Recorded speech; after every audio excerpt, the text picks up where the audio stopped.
Azatlyk radiosu bilen 20-nji ýylda habarlaşan Türkmenistanly özüniň ýaňy ýakynda Aşgabatda günden goranmak üçin gara taýawan göterenligi sebäpli jerime tedi bar bolandygyny gürrüň berdi.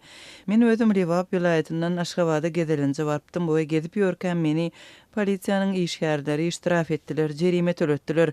Sebäbi men gara zontikli durdum. Dip Azatlyk radiosynyň söhbetdeşi aýdar. Onuň sözlerine görä 10 manat möçberinde jerime töleden polisiýa işgäri oňa gara taýawan götermegiň indi gadagan edilenligini aýdypdyr. Indi täze kanuny görä gara taýawan götermek bolmaýarmyş, diňe ak ýa-da açyk renk bolmalymış. Kim gara zontik göterse 10 manat jerime töledip durlar. Sebäp näme diýsem açyk bir zat düşündirmediler. Ýöne gara renk garalygy eltýär, ak renk aklyga, ak şäherimiz Aşgabatda ak zatlary ulanmaly diýip düşündiren boldular diýip gürüňdeşimiz aýdýar. Onuň sözlerine görä bu ýagdaý 2 gün öň Aşgabat seli bagynyň golaýynda bolupdyr.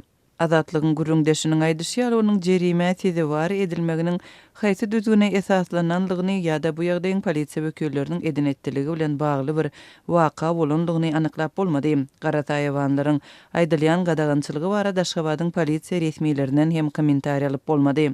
Aşgabatda şu günler howa kölegede 47 gradusa çenli gyzýar.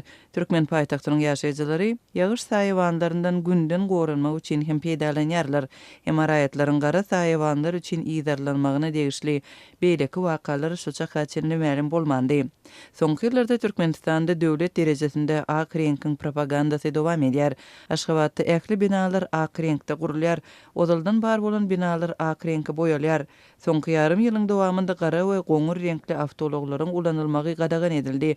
Diňe ak we açyk renkli awtologlara hereket etmäge ruhsat berildi. Şeýle hem gara änek takynýan sürüjilere polisiýa tarapyndan jerime salynýar.